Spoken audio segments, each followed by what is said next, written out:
And welcome, Hoosier fans, to another thoroughly disgusted episode of the Assembly Call, as today your Indiana Hoosiers back up their thrilling win over Iowa with an inexcusable 74-70 home loss to Rutgers, a game that snapped Rutgers' 5-game losing streak, a game in which Indiana actually hit 10 three-pointers and yet somehow found a way to lose at home. I believe I heard that this was Rutgers' first ever win at Assembly Hall. Isn't that fitting? The loss drops Indiana to 9-7 overall, 4-5 in conference play, and pretty much fritters away all of the good feelings that we had after Indiana went on the road and beat Iowa.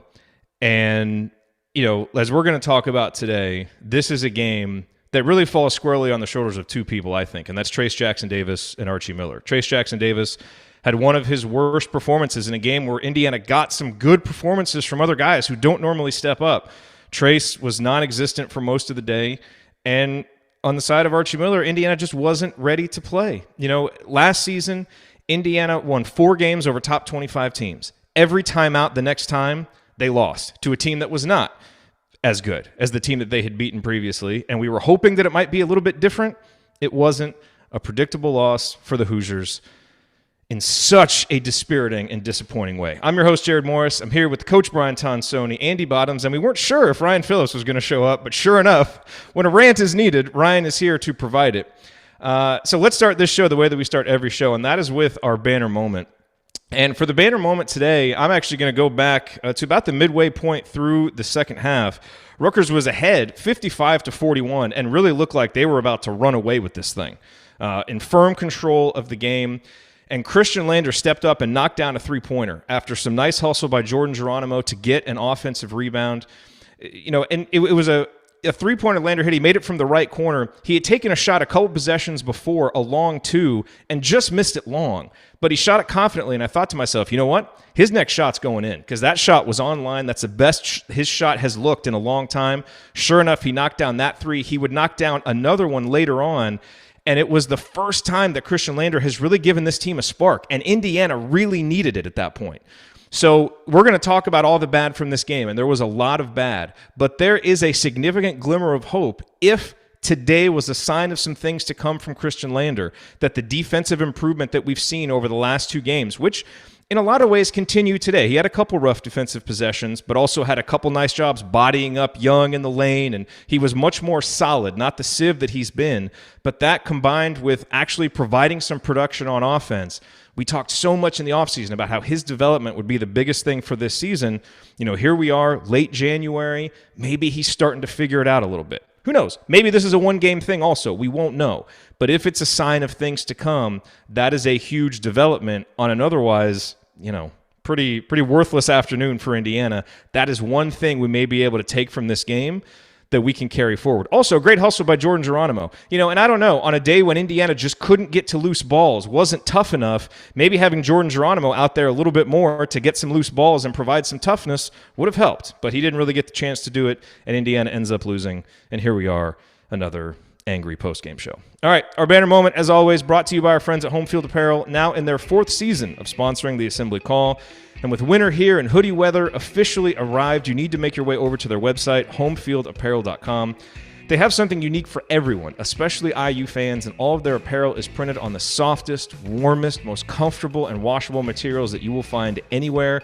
Yesterday, I was in my crew neck Indiana Hoosiers, the shoes logo. I was in that sweater all day long. The day before that, I was wearing my Assembly Call, the oatmeal-colored hoodie. I had that on the whole day. So pretty much every day is a Home Field Apparel day, and it should be for you too. And remember, it's not just IU gear. Home Field has apparel for more than 90 different colleges and universities, with new ones being added all the time. And their designs are so unique, interesting, and vintage that, you know, you may end up like Coach and Andy, pretty much just buy shirts and hoodies for schools you've barely heard of just because you like the design. And you can always save on your Home Field order by using the promo code Assembly20 at checkout. It will give you 20% off your entire order throughout the year. So go to homefieldapparel.com, load up your shopping cart, and enter Assembly20 at checkout to get 20% off your order. That's homefieldapparel.com. All righty, well, it is time to move the ball, find the open man, and get some opening thoughts from the rest of our team. Ryan has demanded the mic first, and so we will give it to him on a day that definitely deserves a rant. Ryan, the floor is yours. Rutgers hadn't won since December, and Indiana.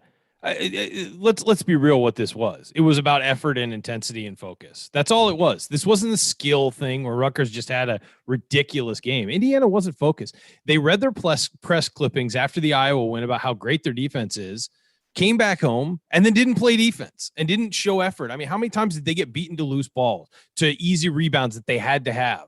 I mean, things like three guys going up for a rebound, the ball bouncing off right into a Rutgers player's hands. I mean, this is just it's the story of Archie Miller's tenure. It's one step forward. You make a great win at Iowa and take two massive steps back against Rutgers, and now you're back in the hole. You're no better off than you were before the Iowa win.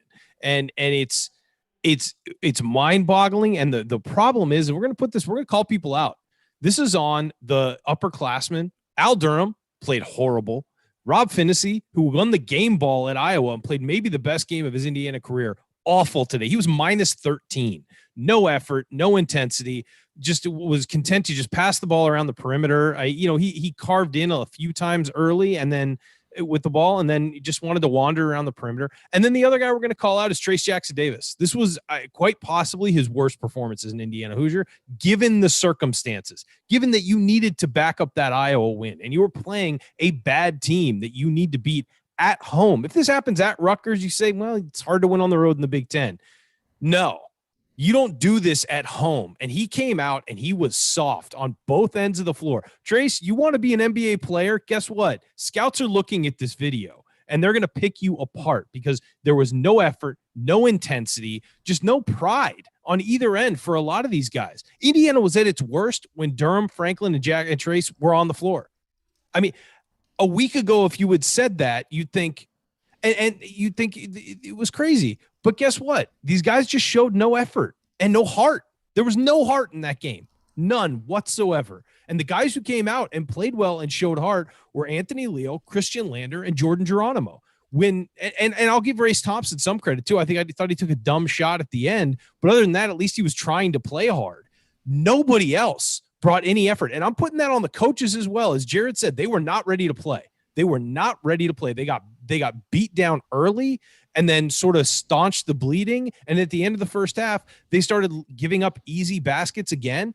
This is every time they get within about three, they'd start to make stupid plays. There was one point where they had back-to-back possessions, down three, a chance to cut into the lead, and all the momentum of the world, and they just gave the ball away. Armaan Franklin tries to go over the top he gets a rebound, great rebound, starts moving the ball up the floor. You've got all the momentum in the world. All the momentum is behind you. And he tries to throw a full court pass to Jordan Geronimo, who wasn't open, and throws it directly out of bounds. Same mistake he made against Iowa when he tried to go full court to Trayce Jackson-Davis, when you don't need to make that play in that situation. Bring it down, run some offense, and get the ball to your post player. Or reverse it. You're hitting threes today for some reason. Hit a three. Do something. You got Rutgers on your heels. Instead, you throw it directly out of bounds. Next time down, and then there was a time down where Anthony Leal tried to throw into the post, and Trayce Jackson-Davis didn't seal his man. Simple thing he does all the time. Didn't seal his man. There was no effort from Trayce to post and repost today. He would come down, get in position. If he didn't get the ball, he just wander around the paint, not trying to repost. He go set a screen, do a soft cut into the middle. He wasn't looking for the ball. And you know what? You want to have pride in yourself. You want to win games. You want to get over, as he's talked about, I want to win these games. I want to get over the things we've been doing in the past and be better now. Well, you got to play better than that. And so if you want to put this on people, you put it on the upperclassmen, you put it on your team leader, Trayce Jackson-Davis, who none of whom came to play today. And so I blame Archie Miller as well. Of course, the staff, these guys were not ready to go. And it's embarrassing. It's embarrassing as a fan to watch all day. Just watch Rutgers, of all teams, carve you up and earn their first victory ever at Assembly Hall. You wanted this team to be different, Trayce Jackson-Davis? Well, they are. They're the first Indiana team to ever lose against Rutgers at home. So there you go. You're different now. I'm sorry. I can't sit here and sugarcoat anything from today. They got it down close at the end, and what'd they do? They're within two scores, and they're just wandering through offensive possessions. There's no plan. They're just wandering around the perimeter. Nobody wants to grab the ball, grab the initiative, and take the shot. They're just passing it off to the next guy. It was like hot potato. Rob Finney, your junior point guard captain, gets the ball and immediately looks for somebody to give it to. Armaan Franklin takes it and dribbles and shoots a fadeaway 17-footer. Like, that's your offense late when you got to score baskets. That's on the coaching staff and the players, but largely it's on the guys who didn't come to play today. And there were plenty of them. And you know what? It's disappointing because they had a chance to really do something after beating Iowa. And they did really do something, which was a whole lot of nothing. So now we're back at square one. They're not going to play for another week. Maybe they come out and win one there. But do we have any confidence that they're going to win the next game against, was it Illinois, and then follow that up with another win? No, we don't, because this is what they do. They win a big game and then fall off a cliff. And that's what we've been dealing with for 4 years. So no, thoughts in my mind that it's ever going to change, because this is just what we've come to expect. So good job with the no effort today, boys. Hope you have a nice week off. Well said, Ryan. Hey, on the bright side, we've kind of hit rock bottom again, which means a good performance may be coming next game. Yeah, and we'll beef ourselves up and then all of a sudden jump off another cliff and hit another new low. To be fair, anybody who listened to the last show will remember that we kept couching everything on the Iowa analysis with, but we have to see what they do the next game. But we have to see, and here we saw. How do you follow it up? That's the key to everything. How do you follow it up? Do you follow up a bad loss with a good win? Oh, they did. How do you follow up that good win? Do you build on it? Nope. Jump right off that cliff again and make some a-hole from San Diego yell at you on the radio. So that's just, that's where we are, and that's where we're going to be for a while. I don't foresee this changing and getting all of a sudden getting way better anytime soon. We've had 4 years to deal with this. All right, I got to get out of here, folks. Thank you. Enjoy your football Sunday, Ryan. Thanks for joining us. Yeah. All right. Well, after that, enjoy breaking this down. By the way, it's gonna be a real pleasure. All right. After that uplifting segment there from Ryan Phillips, let's go over to Andy Bottoms. Andy, your bottoms line on this disappointing Indiana loss. Yeah, I don't know that Rob played all that well, but I didn't think he was probably in the same category as the others. I know Ryan kind of singled him out. We'll talk about that later, I'm sure. But for me, this was in the same sense that the team seemed to kind of let down after they got the momentum from beating Iowa. They did the same thing in a lot of different situations during this game. And I think that was, when I look back, just so many little plays here and there that they didn't make. I texted you guys about this even at halftime, where, there's a loose ball in the corner. Al seems to have it. Let somebody wrestle it away from him. You give up a lob. You get that dunk from TJD to end the half, and then you come back and you give up a layup on a putback where you just didn't block somebody out at the end of the half. And then you come out in the second half and dig yourself a hole by turning the ball over 5 straight times in the first 6 possessions and not playing good enough defense and letting them build a lead like that. But even in the end, as bad as you played for the majority of the game, you put yourself in positions where you had the ball with chances to keep the momentum and just made silly decisions. They had those back-to-back putback dunks from Trace and Jordan Geronimo. That was when Armaan made the play where he tried through the full court pass that Ryan talked about. But you get another stop. You come back down. TJD goes in, gets blocked again. Then you give up a 3 on the other end. You get bailed out by a taunting call, which I thought was fairly lame, but it did benefit IU. You end up with a 5-point possession there by making the free throws and a 3. But then you come back after that and you give up a wide open layup on an inbounds play where it's just a total breakdown defensively. Then Armaan, you get another 3 back. You get a stop and you get the ball back. Turn it over again. Just so many times where they had opportunities and just couldn't string together enough smart plays to really get over the hump. And I think had you been able to get back and tie the game at some point, then you put that pressure back on Rutgers where it's here we go again, we're losing. But IU just shot themselves in the foot so many times over the course of the game when they had chances to make momentum, despite some really, really bad stretches of play, particularly on the defensive end, and just couldn't do it. And in the same way they couldn't build on the success of the Iowa game from game to game, they couldn't build on successes they had within the game. And at some point, to what you said, the way we were certainly excited about the Iowa win, but reserved in terms of what that meant for the future, like a game like this shows you why, both outside of both game to game and within the game. And that to me is what's frustrating, is just the kind of lack of growth, maturity, whatever you want to attribute that to, that doesn't allow you to build on those kinds of successes. Coach, your thoughts on this game? Is our initial reaction too harsh?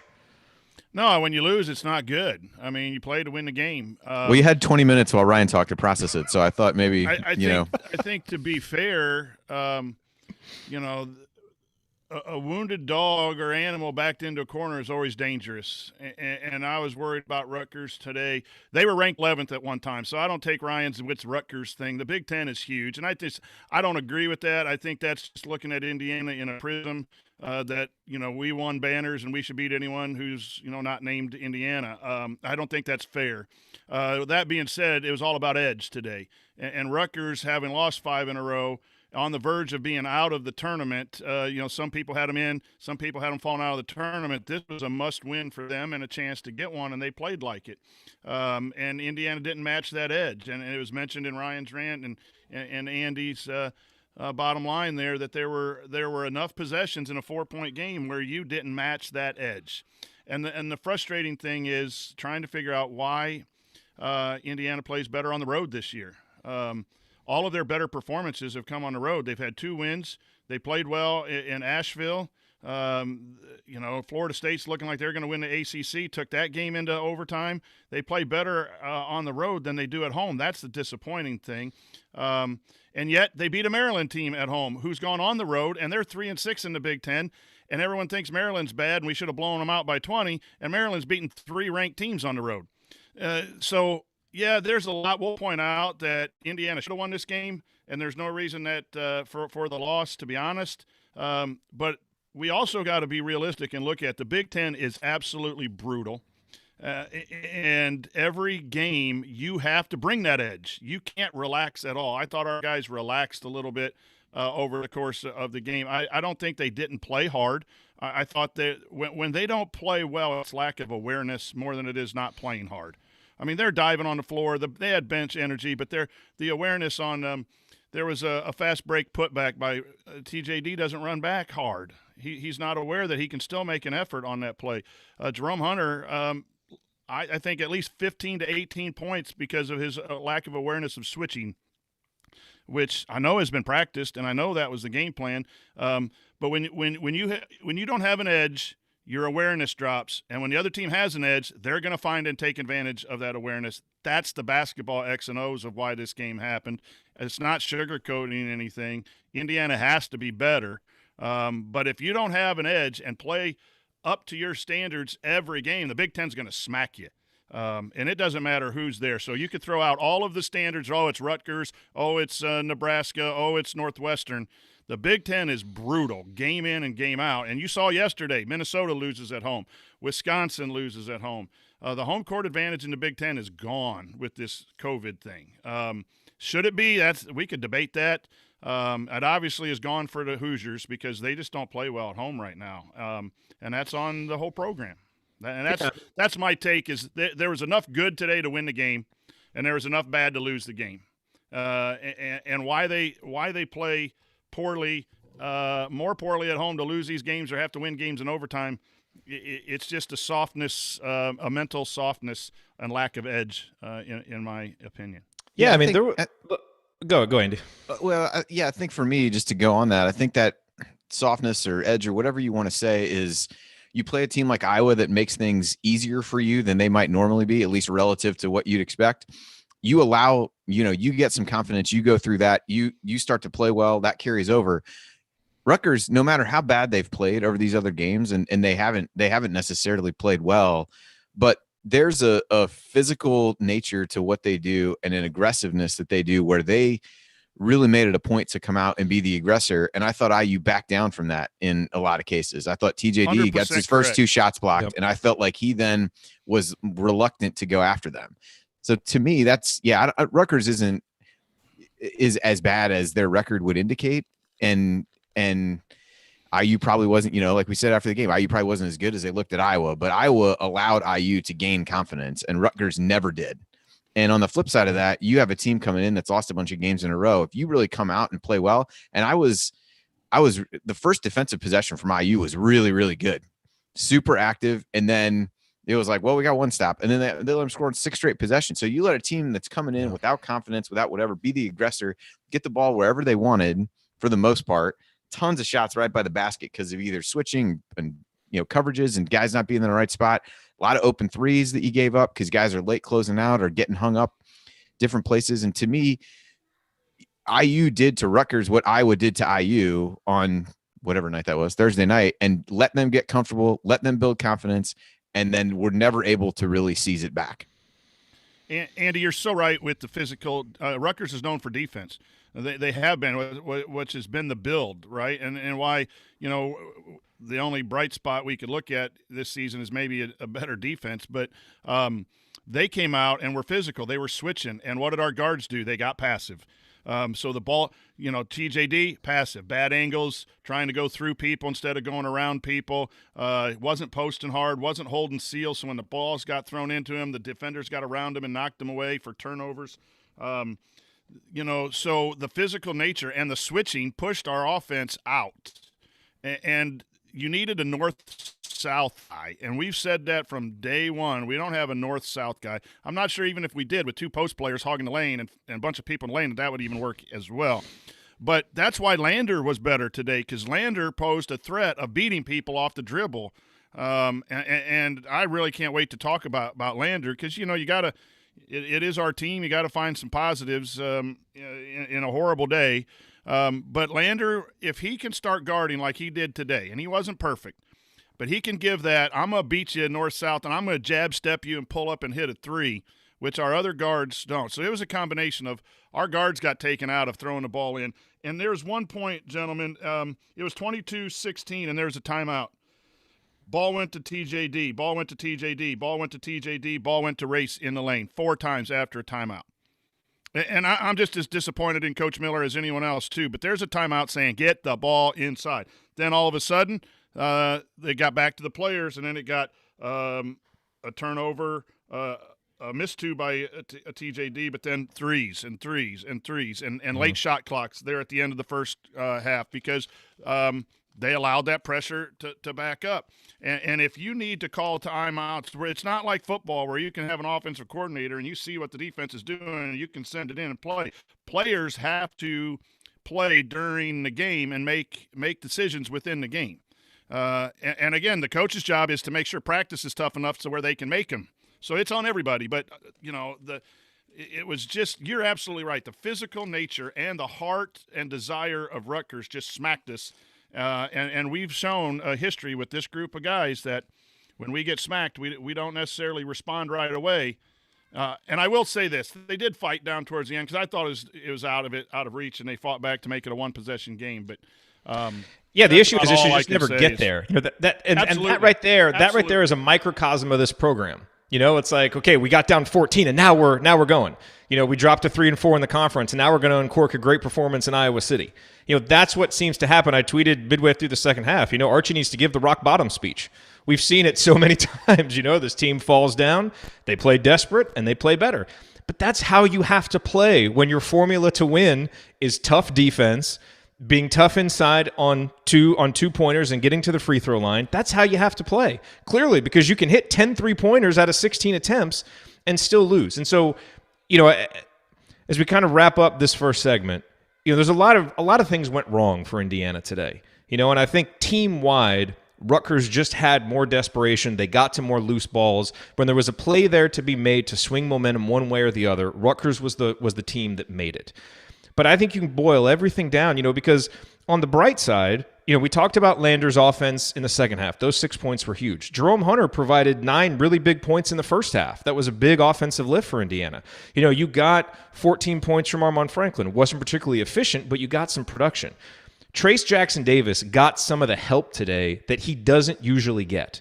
And his burden as a star, as a guy ranked number 2 in the Ken Pom Player of the Year rater, as a guy who was talked about heading into the season as an All-American, your burden in a game like this, when your teammates produce like they did, is to bring it home.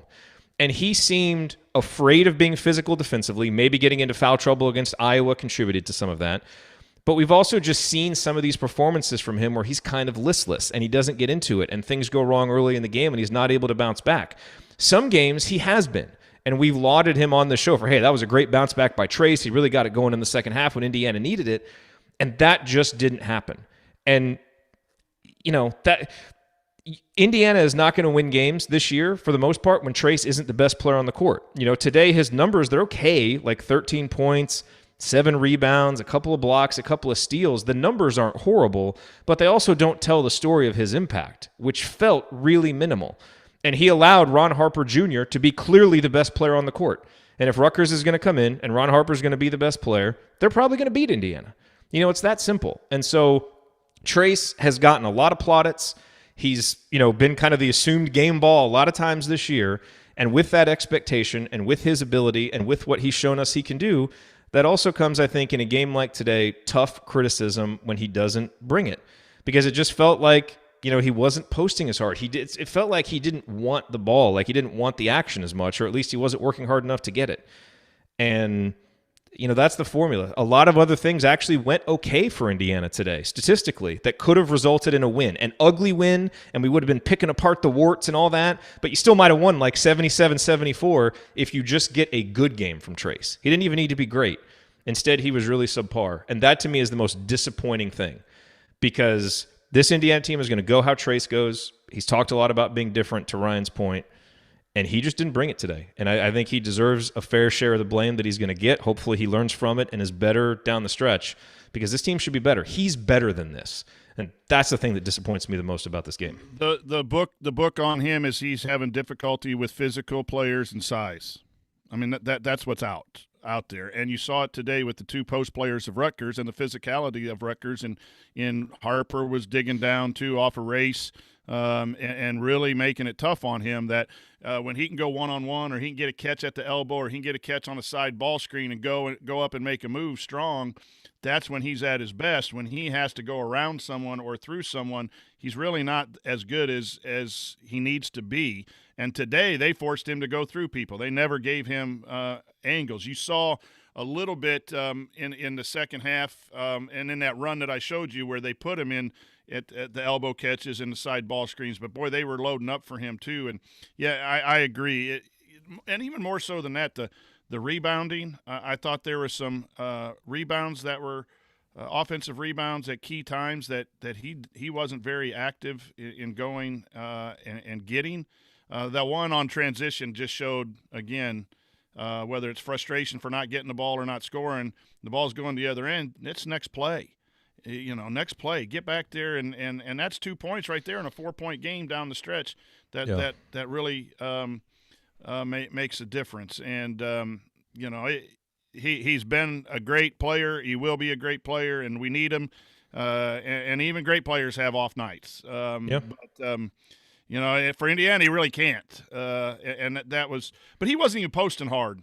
Right. He was standing. He was so vertical in his game and just stepping to the block instead of trying to root out people. I thought he shied away from the physicality. If he was just struggling to make shots, it would be different. But right. His energy felt like a microcosm of what happened with the team in a larger sense. And, this is where I will lobby or kind of lay some criticism at Archie's feet.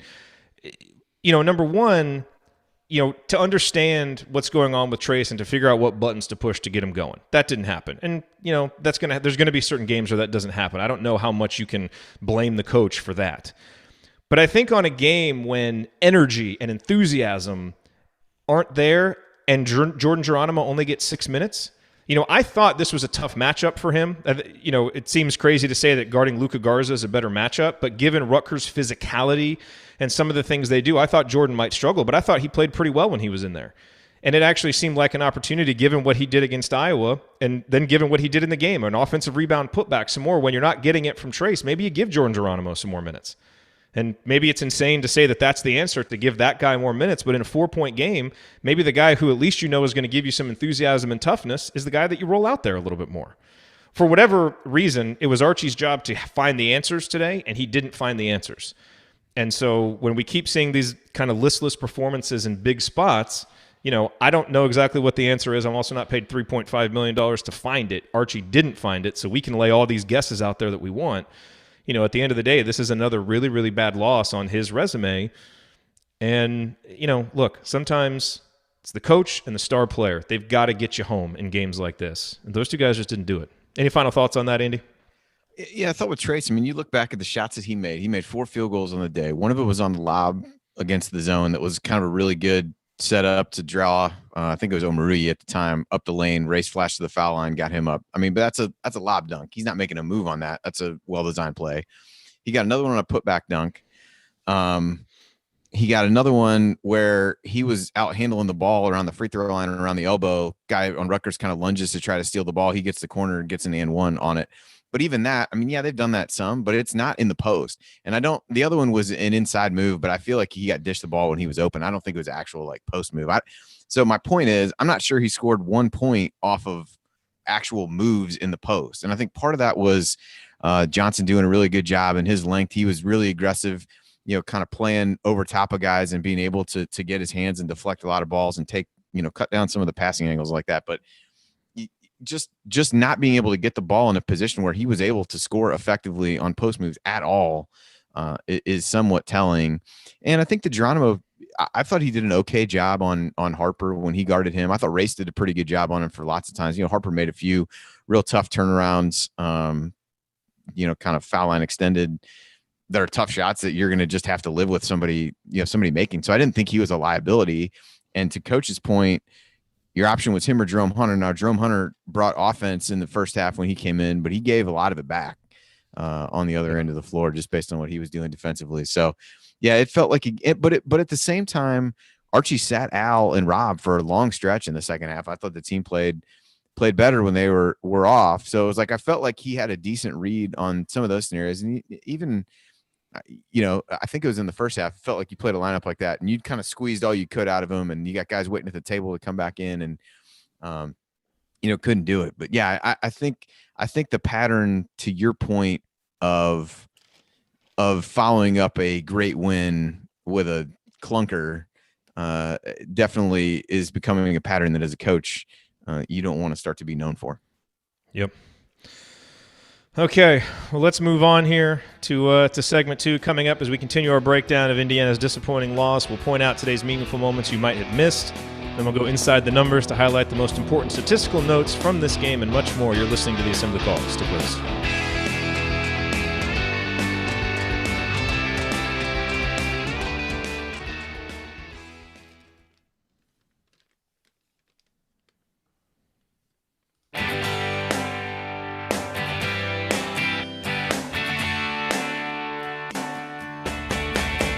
Hi, this is Juwan Morgan. What's the only thing better than getting IU's first triple-double in 47 years? Celebrating it with friends afterwards. Join Jerod, Andy, Ryan, and Coach on the Assembly Call after every IU basketball game. Go Hoosiers. Thank you, Juwan. You are listening to the Assembly Call IU postgame show. I am Jerod Morris here with the coach Brian Tonsoni and Andy Bottoms, and we are breaking down Indiana's 74-70 loss to Rutgers. Such a disappointing way for Indiana to follow up their big victory at Iowa City by dropping a home game to the Rutgers Scarlet Knights. It's time, guys, for today's meaningful moments that you might have missed. And, I want to point out one guy whose performance numbers-wise was a little bit inefficient, but I really thought, gave Indiana a lot today, and that was Armaan Franklin. And, there were a couple moments in the second half, one at the 14-minute mark when Indiana's down 51-38. Again, Indiana just needs something to keep going. Armaan steps up and hits a long three-pointer from the top of the key. Then later on in the game, with a minute 30 left, again, it's an 8-point game. It feels like, Indiana's just teetering on the brink of not being there. Armaan steps up, makes a three-point shot.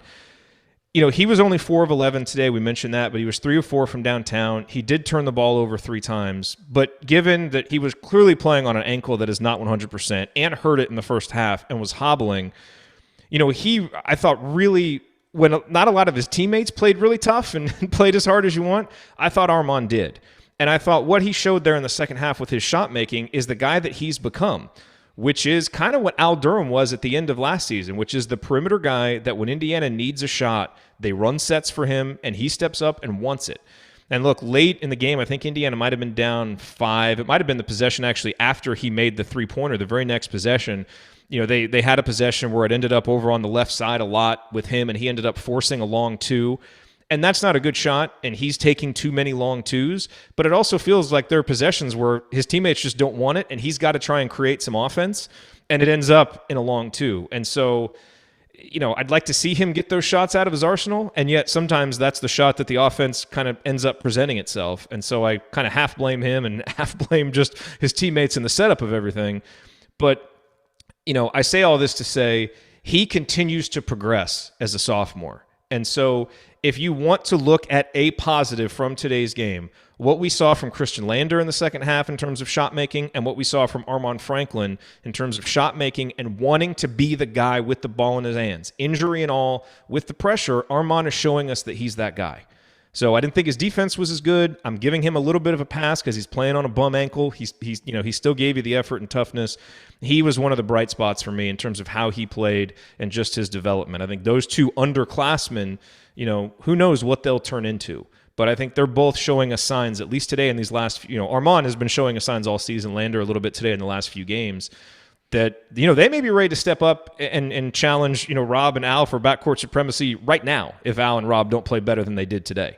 So that I think was a positive. Coach, you're nodding along. I think that's well said. I don't think Armaan had his greatest game. I think maybe he just played an average Armaan game, which for right now has been elevated because of his play. The points, I thought after he hurt his ankle, I thought he had a really hard time guarding the bounce, and people were able to drive. There's a couple times he overhelped and everything, but he's a sophomore, and sometimes sophomores will make sophomore mistakes. That's not to excuse them because you coach to perfection. But, boy, Armaan's gritty, dives on the floor, hits some big shots, has really become a good three-point shooter. And there's some player development if we want to, look at a positive there with the program.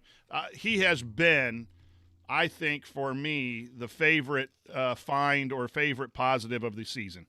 In a season that's just frustrating, some wins, some losses, his development and the knowing that you're going to have him for 2 more years and he's going to get even better. I think you said it best. He brings and elevates that level of toughness. And if that's what is needed and is a work in progress, it's awful slow. This progress, if there is any at all, it's just so at a snail's pace with this program. He is a prime example of that. And it's next play with him.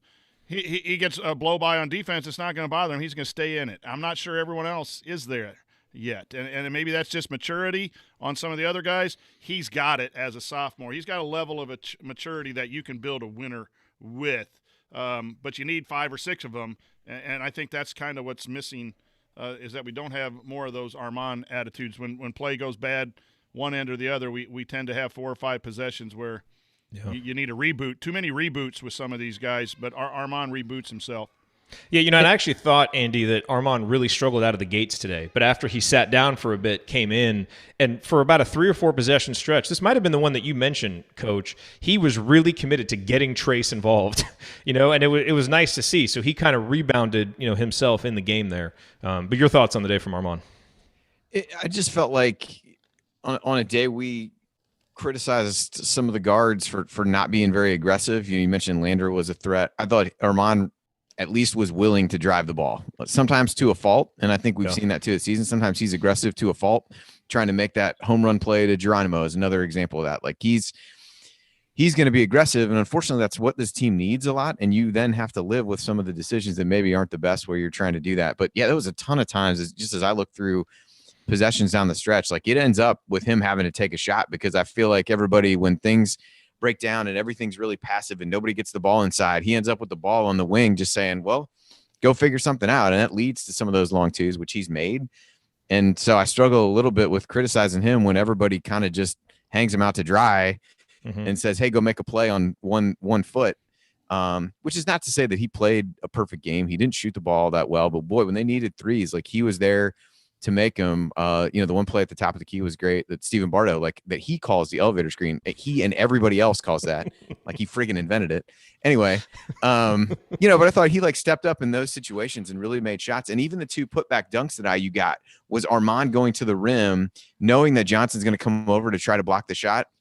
And again, when you have guys give the effort and run the floor, we talked about Trace not running back when Miles Johnson gets a putback, where he runs by him and gets it. I mean, IU did the same thing in those possessions, but that happens because you've got guys running the floor and you've got a guy attacking the basket. And that was few and far between today for me. So I struggle a little bit like you to be super critical of Armaan, even though he did struggle. And I kind of wondered toward the end of the first half if it wasn't just a case of they didn't want to take him out and let the ankle tighten up and let it get worse. but he was laboring pretty good out there for a pretty long stretch toward the end of the half, and maybe he got it retaped and loosened up a little bit at halftime. And but on a team that doesn't have a lot of aggressive guys, the one guy who's consistently aggressive, I just struggle to heap a lot of blame on him after a game like that. Armaan played well enough for Indiana to win this game. Far from perfect, but he played well enough for Indiana to win this game. Now, on the flip side, what is Indiana's record? 2-2 since he's been hurt. Like the 2 games he missed, Indiana split, and then when he came back, they won at Iowa, and then today should have won. I think he's our second best player easily by far, and the nearest thing to a closer. Yes. And I would be suggesting to run some plays for him.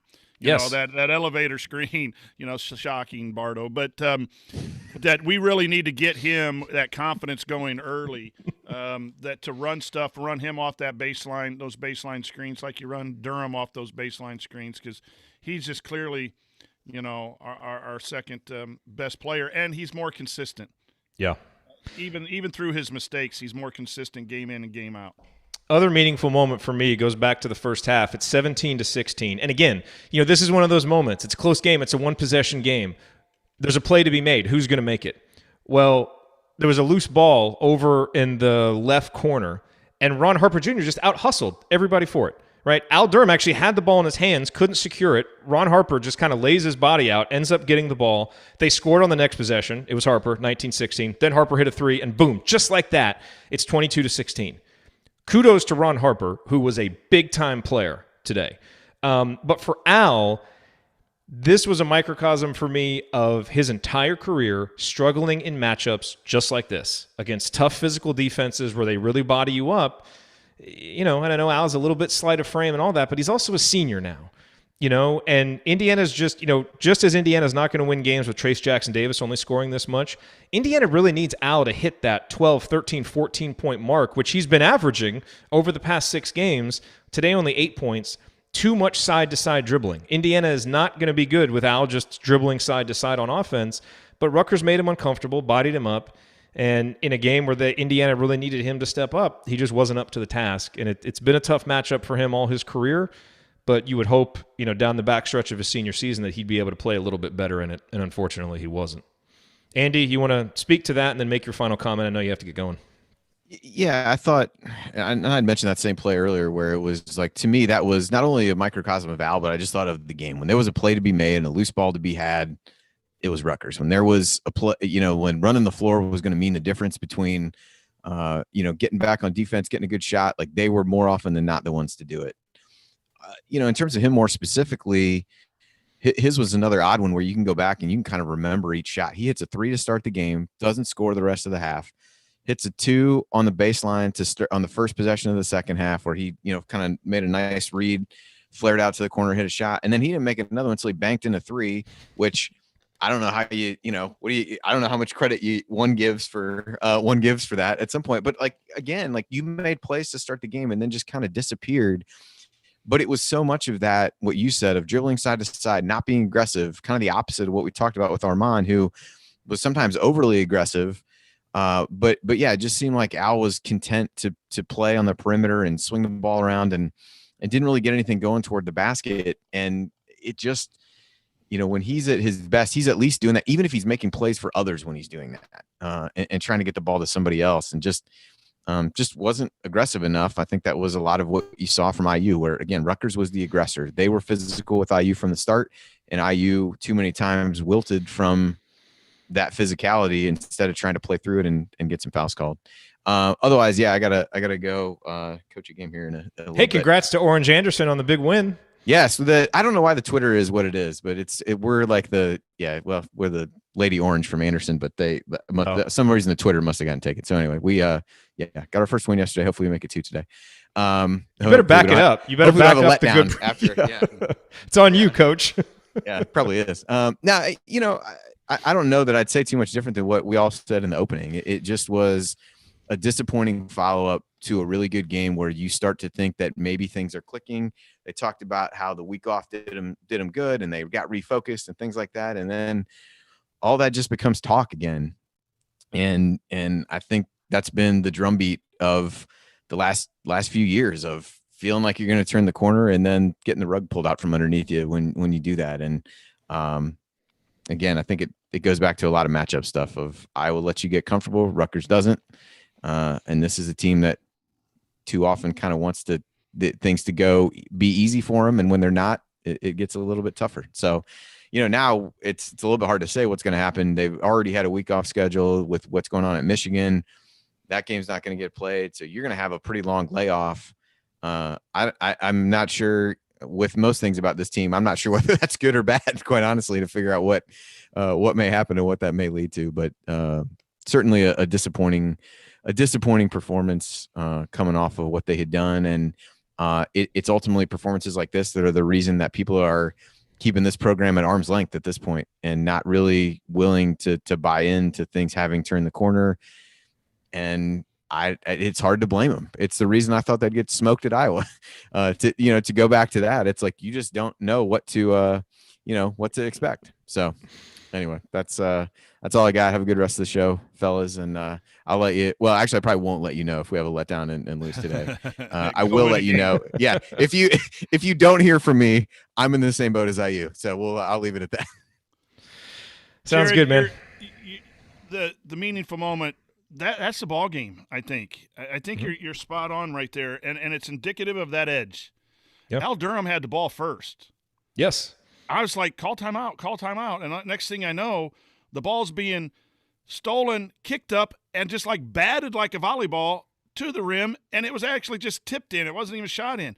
And what happens is, and I'd like to go back from a Rutgers perspective and see how many times they think they didn't hustle and gave up shots too. We always look at it at the Indiana perspective, right? But it had probably not many today. Yeah, it had to be an advantage. I was just going to say that I had this. There were 2 contested shots in the first 13 points where they just drove the lane, were contested, and made shots. That's not defensive letdown, but there were 2 defensive errors in that first stretch. And then you had that junk play. Well, that's indicative of not winning the edge, that edge. And you're looking at a 4-point game down the stretch where those things matter. And then just that last play of the half. You get a shot, you get a dunk, you come out of timeout, you diagram a play for man, you diagram a play for zone. The players executed it. It's a 3-point margin. And then you give up an offensive rebound. I think was that it at the end? Yes, offensive rebound putback. Offensive rebound putback. And then there was another offensive rebound putback on a fast break in the second half. Mm-hmm. I mean, you're looking at that's 6 points right there from lack of things you can control. And I think that's very important as a program. And Archie's got to get a handle on this. We have to win the things we can control. You can't control a guy, the Ron Harper turnaround, square up in the air jumper he hit twice. No. You That's can't unguardable. control that when that goes in. But what you can do is have a big enough lead when that goes in that those things don't matter. And when you don't get a couple of those plays, that's 6 points. That's the frustrating part of this program where it is right now is that total inconsistency of those little things. And it goes back to your standards. And to me, standards aren't Final Four and Elite Eight and Big Ten championships. They're not. They're how you play the game. And this team is too up and down with the edge, too up and down with being aggressive versus not being aggressive. And that's on the players, that's on everyone. And that's the problem I have. You can be a really good team and get upset in the Sweet 16. You can be a really good team and finish third in the Big Ten. But it's how you play. And this team is not playing well consistently.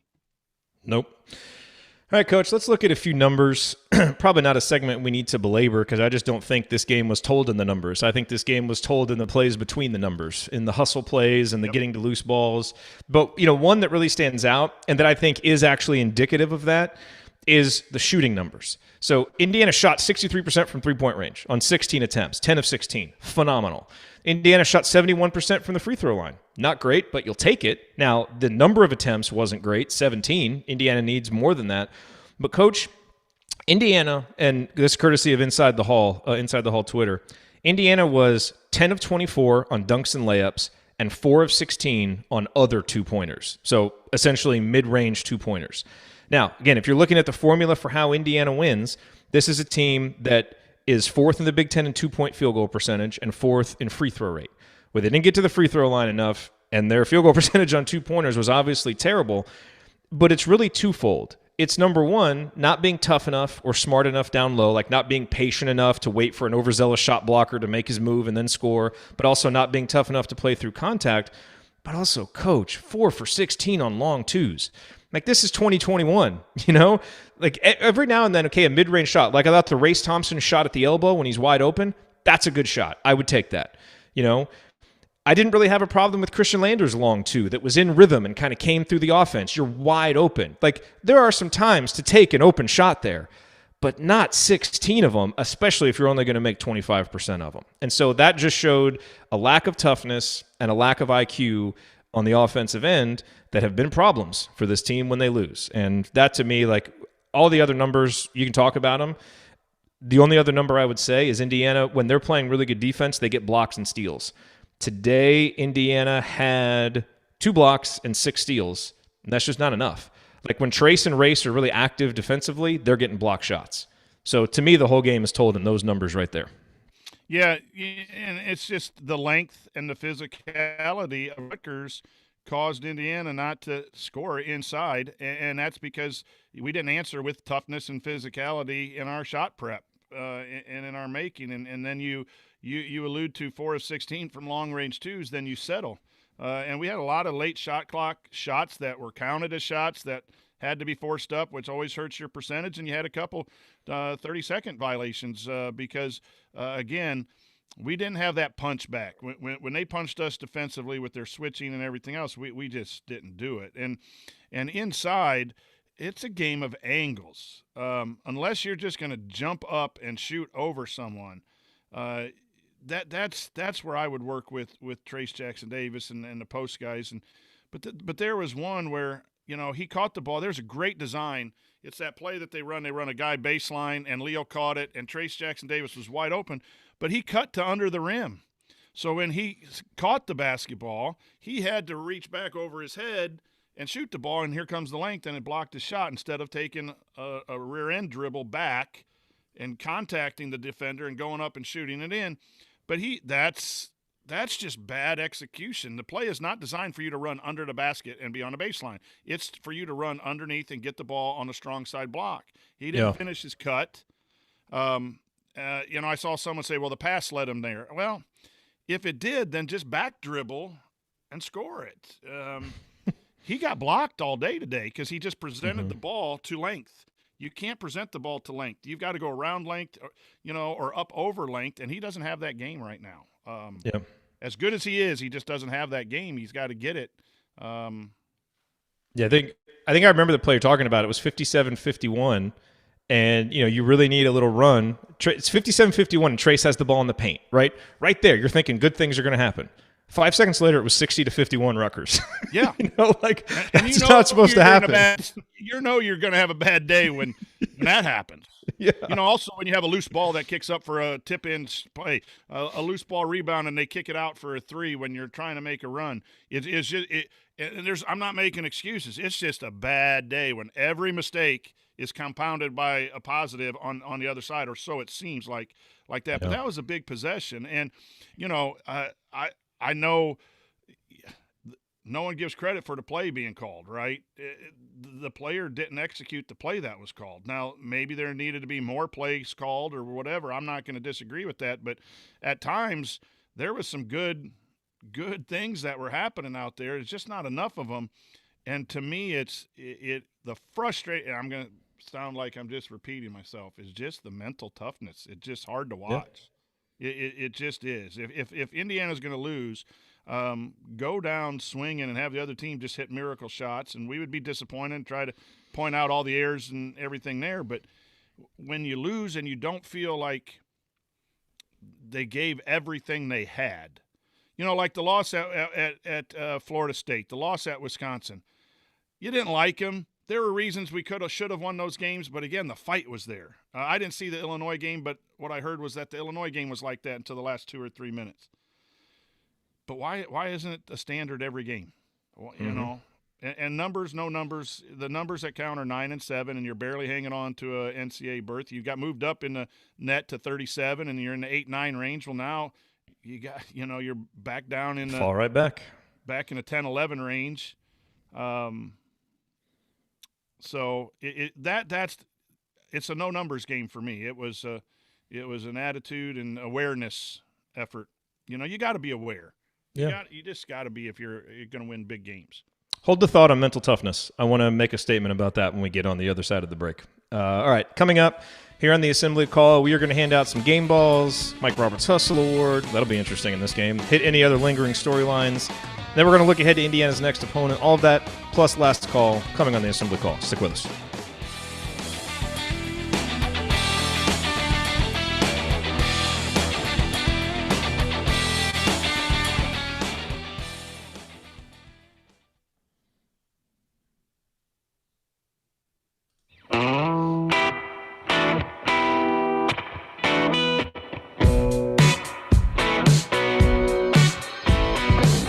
What's up, y'all? It's Devontae Green giving you the green light to watch Assembly Call after every IU game. Just don't listen to their opinions about shot selection. Remember, you miss 100% of the shots you don't take. Go Hoosiers. Thank you, Devontae. You are listening to the Assembly Call IU postgame show. Catch us live immediately following every IU basketball game, plus every Thursday night at our website, assemblycall.com. While you're there, make sure that you sign up for our free IU Hoops email newsletter. Over 7,000 of your fellow IU fans have subscribed. You can text IU to 66866 to subscribe to the newsletter as well. That is IU to 66866. You get a weekly Indiana basketball news roundup, plus our post-game analysis emails when you subscribe. I'm Jerod Morris here with Coach Brian Tonsoni. Ryan and Andy both had to pop off. We are finishing up our breakdown of Indiana's 4-point loss to Rutgers. Coach, I think the theme of this show is that Indiana just wasn't tough enough. Just weren't tough enough, didn't get to enough loose balls. And I will say, whenever we mention this, people get all up in arms like we're making excuses. It's not an excuse. Indiana should have won this game. But, sometimes when you look at players who aren't available, in certain games it matters more than others. I think there's an argument to be made that Trey Galloway missing the Iowa game was a positive for Indiana because I don't think he was a good fit in that game at all. I think he would have been played off the court as it was. Joey Brunk obviously would have helped, just because we got into foul trouble. But I think today, Indiana really missed those two guys. And again, I say that not as an excuse, but to recognize those two guys and not forget about them.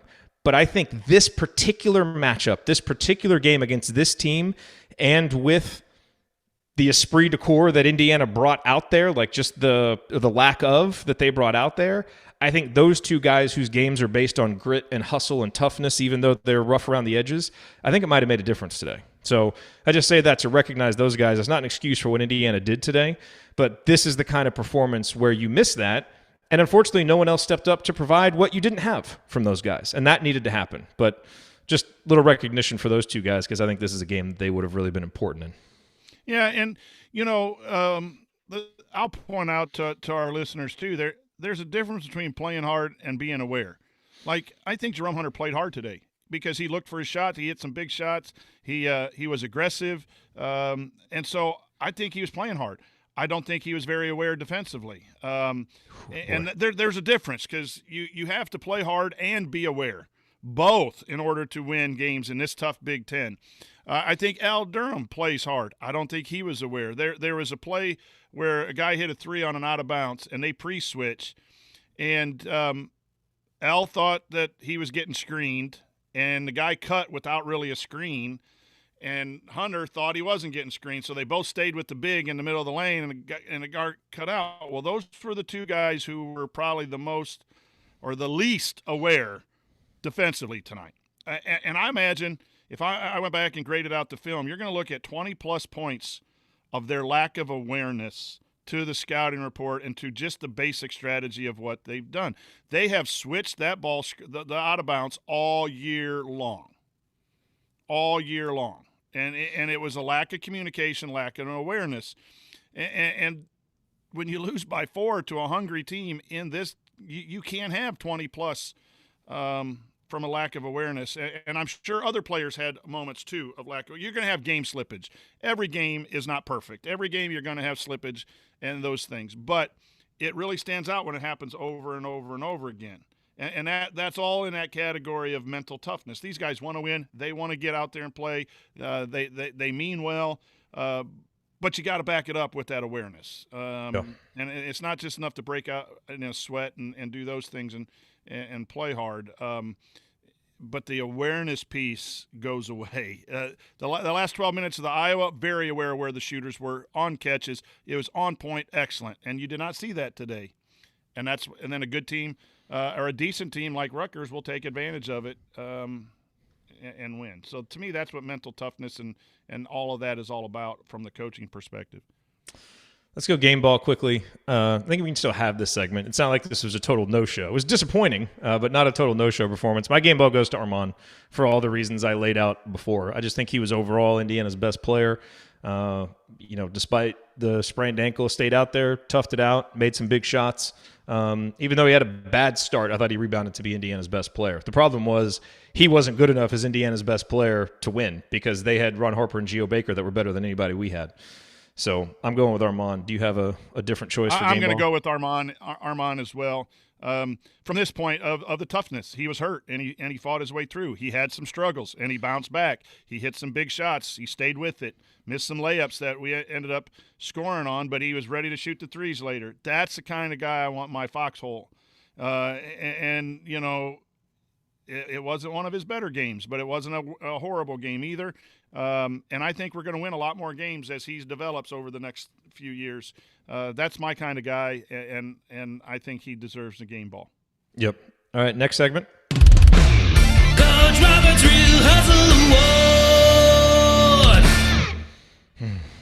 Well, we've talked all game about how there wasn't enough toughness and hustle. I got one. But I have one too. You want to go first? Because I have a guy that I think deserves this in addition to I'm going Armaan. Khristian Lander. I was too. Okay. State your case. I'm I was going going Khristian Lander. And here's why. And I know it hurts, and I can't read any news, and I got to go to the school around here in Lafayette. But it hurts. It hurts to lose. Losing's awful, and it's unacceptable. But that young man's sticking with it. His last two performances were acceptable, and they were at crunch time. In Iowa, and a big part of the reason we won was Khristian Lander, and then he backed it up tonight. His effort, and I know sometimes when you see him closing out on a shooter late, but he might have been in the right position. I'd have to go back and look. Was he helping? He was on that one play. He was. There was a miscommunication. He recognized it and ran out to try to challenge the shot. That was not his fault. That was him actually being aware. Yeah. When you see on Twitter and everyone's like the guy running out to contest the shots, he was out of position. No, maybe he was in position, but someone else wasn't. He was covering. I thought his taking drives in the chest was really good. And a couple times he got caught in the screen. He melts in the screen sometimes. He's got to be out in point and field. But, boy, I like the way he was bouncing with the basketball, and he hits a couple shots today that with an offensive challenge perimeter. And I think eventually you put him and Armaan out there, you got a couple north-south guys, guys that can really, really, really go. And it's always going to be the defensive side for him. I thought he hustled today up to where he is at this point in his development. It's got to get better. But he hustled enough to get the award, I think. Look, the problem with this game is you had a winnable game right there in a spot you really had to win it. And your upperclassmen just let you down. Like, you could make a very strong case. Anthony Leal played 16 minutes. Khristian Lander played 11. Jordan Geronimo played 6. You can make a really – now, maybe if they got overexposed and played more, they wouldn't have played as well. That's a counterfactual that's always there. But I think you could make a really strong case that those guys should have played more. Like, I know Leal had the bad turnover and wasn't really looking for a shot, but he had 3 tough rebounds and 3 assists. Like, he was really looking to get the ball inside. And so, of all the positives to take from today, I think you take Armaan's play, because I think this was another just good step for Armaan to play through an injury and still be a guy who produced. I remember Archie's first season, he talked about guys who have a responsibility for production. Armaan is a guy who clearly takes that responsibility seriously and figured out a way to produce today, even if it wasn't that efficient. But that's really good. The other thing is those freshmen. We didn't get to see Trey, but Anthony Leal, Khristian Lander, Jordan Geronimo, they're coming on. And a lot of times, this is when freshmen come on. We talk a lot about that 2016 team. Things really turned for that team when OG and Juwan became regular members of the rotation. And remember, they would get in there and you'd be like, damn, we always seem to play better when OG and Juwan are playing. And as the season progressed, they got more time. It takes freshmen some time sometimes. So, I'm walking away from this game thoroughly frustrated, thoroughly disappointed. There's nothing about today overall that's a positive, because when you have a must-win game and your star doesn't show up and your upperclassmen guards don't show up and you feel like you got out-coached, that's a pretty big ball of crap, So it's not an overall positive. But if you're looking for something that might be a bright spot that Indiana can build on, these young guys kind of feeling like the light bulb is turning on, that's the thing I'm going to cling to for hope. And I will say this about Armaan for the hustle. You mentioned the play where he, at least tried to close out on the guy. I thought there were a couple plays also where You mean Lander, right? Lander, yes, sorry, Lander. He's been a guy who's just been driven to the basket like crazy all year long. And I thought there were a couple times today Young tried to drive him, and Khristian bodied him up and forced a tough shot. There was one time when Khristian chased him around a screen and Young curled in. It was a really smart play by him, and he ended up getting fouled.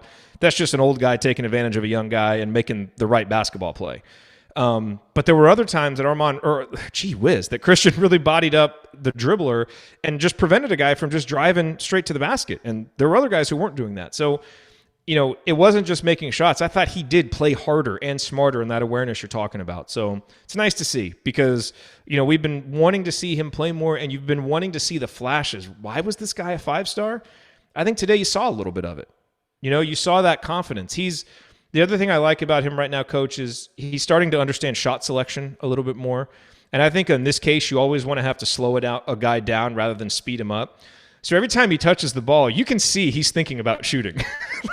You can almost see the thought bubble go up above his head. But he doesn't now. All of the shots he took today were good shots within the flow of the offense, and that's really important. And he's trying to run offense. He's trying to command the team while he's out there. Still passing, sometimes a long pass, you go, oh, don't get that. But he's coming. If this is the sign of his development, that's a good thing. And I know I'm over positive about this. I will always root for the Hoosiers and try to find glimmers of hope. But the last two recruiting classes, those players, if Lander can get going, those are the guys. We're talking TJD, number one player, Armaan, and then Galloway now starting, and then you got Leo coming on, Geronimo coming on, and maybe Lander coming on. Those last two recruiting classes are starting to show maybe what's the plan. The first two recruiting classes have been too up and down, other than Race Thompson. I think you look at those, and you got guys that are too up and down. And so I'm reaching, Jerod, for some hope that if the plan is to get guys like those guys, and Joey Brunk is in that recruiting class last year too, brought in for things. So I just keep holding on to that despite the frustration. This team is so funny. This team was pegged early in the season as a fringe top 25 team. Boy, are they proving it. Because every time they fall outside of the range of 22 to 26 or 27, the next result pulls them back in, right? They got up to 14 before the Texas game.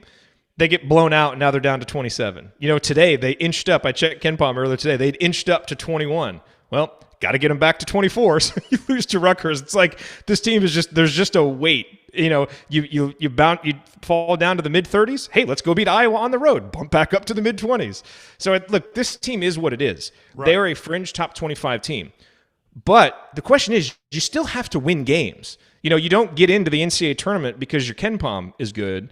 And there are teams every year that the computers like, but they don't win enough games. And you play a tough schedule, and all that stuff does not matter. You have to win games. And I will not entertain one excuse about this team's schedule if they don't have enough wins come NCAA tournament time, because they lost at home to number 71 Northwestern, lost at home to number 41 Rutgers, lost at home to a Purdue team that is okay, but not great. You should be able to beat them at home. That's 3 games right there. You take care of business right there, you are feeling good. So, it's interesting to look at the computer numbers, and I think they show you that this team does some good things, but you've got to win games. And this team is just letting these winnable games slide by them, and it's going to get too late if they don't start winning, soon. Yeah, the good thing is you take a look at the teams that we have out at Delphi Bracketology, and but you got to be above 500, I think, this year. But there's some teams I think Maryland might even deserve to be in right now, and they're 3-6 in the Big Ten because of their wins. So it's kind of a crazy year. The other thing too is, and again, not making excuses, but sometimes it's when you play teams. Like, we had unfortunate ability to play Northwestern when they reeled off 3 in a row, and now they can't win. Clemson was 9-1 and thought to be a 2 or 3 seed, and then they have COVID, and they've come out and been boat raced 3 times in a row. I'm pretty sure they don't have their legs. So, if you're playing Clemson right now, that's a good time to be playing Clemson. Maybe we caught Rutgers at a bad time, just enough to play bad and lose by 4 because they were hungry after 5.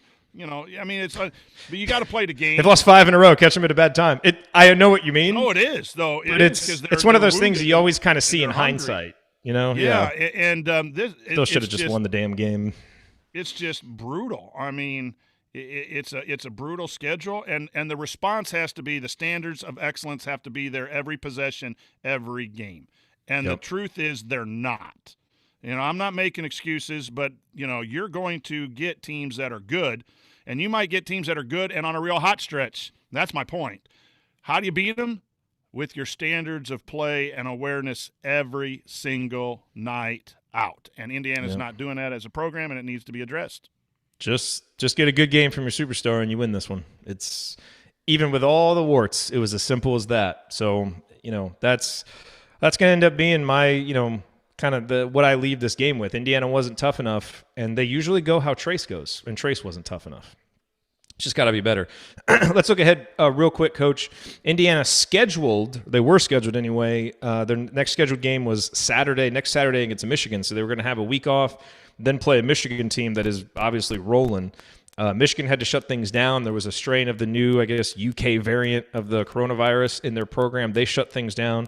So that game is going to be postponed or canceled. I don't know what they're going to do about actually postponing or rescheduling the games. But that now sets Indiana up for back-to-back games, home against Illinois, home against Iowa. Usually you look at 2 straight home games against good teams and you're like, okay, here's a chance to, pull off some upsets. As you said, Indiana's losing all these games at home. So maybe it's actually a bad thing. But, look, you look at games against number 7 and number 4 and you think, all right, those are going to be tough games to win. Doesn't matter. You're 4-5 in the league. You have got, at a minimum, you've got to win one of those games. And I think if you can win those 2, beat the teams above you, and get back, your head above water at 6-5, these are home games. We should be winning these games. Iowa and Illinois are not so good that we can't beat them at home.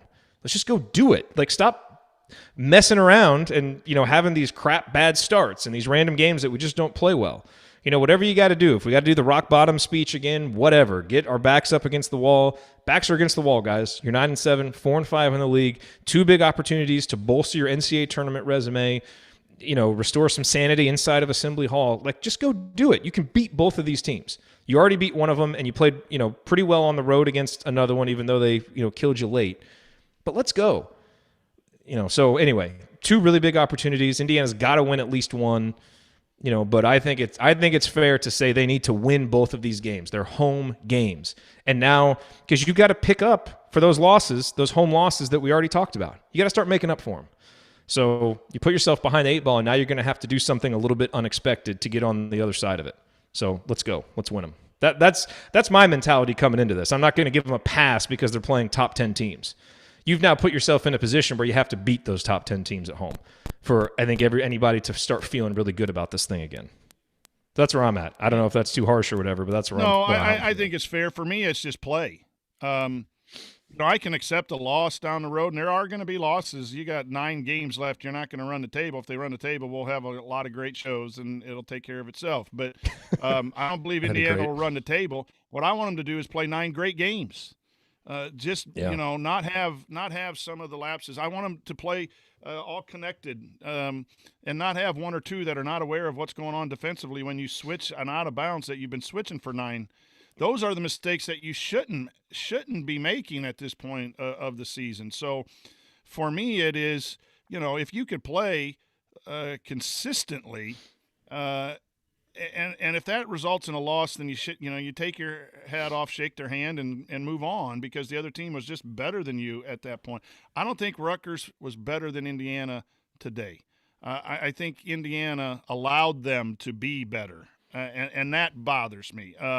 Congratulations to Rutgers. I thought they played with a purpose and therefore deserved to win. Not taking anything away. They deserved to win the way they played and the way they were more physical and aggressive. But if you match it, we win by 7-8 points. I think, that's easy to say. You are listening to the Assembly Call IU postgame show. Remember to check out our friends at Home Field Apparel. Use the promo code Assembly20 at checkout. You'll get 20% off your entire order. That promo code works all year long. It's Assembly20 at homefieldapparel.com. Coach, I just looked in the chat. Ann popped in here an hour and 15 minutes into the show and says, "Where's Ryan Phillips' rant?" So I think we know why people come here, right? We're just here for the window dressing around Ryan's rant. You got to show up early for that, though. It was a good one, so you can rewind the show and go back to the beginning. It's a good rant. But Coach, let's wrap up here. I don't know if there's a lot left to say, but any final thoughts you want to leave the audience with here? No, it's constant. When you're a coach, it's a constant work in progress. But the inconsistency bothers me. It just does. That we've seen enough play that shows that Indiana can be better, and we've seen a lot of play that shows that they're not better. And it's 9-7, and it's at a point of frustration. Where you don't get a 2 or 3 or 4 game winning streak. You can understand the Big Ten's tough, and you lose a couple here and you lose a couple there. But to be 2 and 3 at home, it's just not acceptable. And the bottom line is you have to find the right buttons to push with these guys. And I'm going to say this: I think it's time to change the lineup. Look what Peichel did today. They lost 5 in a row. They changed it up and they got a better effort. I think it's time to either look at a smaller lineup or whatever. I don't know who you go with, but, and I'm not ready to maybe just say that out loud publicly, but maybe some of your inconsistent players need to sit. Maybe one of them. I don't know. Maybe it's time for an all-freshman starting lineup against Illinois just to do something. This is on the radio, so you did just say it publicly. I know, but I mean names. I'm not gonna browbeat a player. We're live. It's a live show. No, I'm just kidding with you, Coach. Name who I would pull out of the starting lineup. But something has to be done to either find some offense, find a better connected defense, or at least you sat Rob for a while, and then you have Trey being hurt. I don't know. It's just at a point where you can't have good things. You feel so good after Thursday, and you go into today like, please win this one. You can understand you got Iowa, then you split Iowa and Illinois, and you're on your way to a decent run. But no, you lose. So I'm at a high level of frustration. I always wear the IU gear. I'll be there at the Illinois game, believing they're going to win and rooting like crazy and trying to find the positives because the coaching staff's going to go to work and the players are going to go to work. But it's just frustrating, Jerod, to have to come on here and say a lot of the same things over and over and over again when but there's always the next game. You string 2 or 3 together and it's a different feel. And, that's all you got to do is just kind of keep the faith and root for your team. And if it's so bad, there's Gonzaga, Gonzaga will win and win by 30 every game. And you won't feel like this. So, cheer for Gonzaga. But I cheer for Indiana. I've been a football season ticket holder for 30 years. I've had a lot of these kind of seasons, and it just sucks. But except don't cheer for Gonzaga because we want them to lose so that the 1976 team remains. Yeah, lose at least once. Yeah. So maybe you'll have some Go to Baylor or something. Yeah. They got good gear at home field. You summed it up, Coach. Frustrated. We all got on here on the Iowa postgame show, and none of us were really willing to kind of buy in and fully believe. We kept it at arm's length.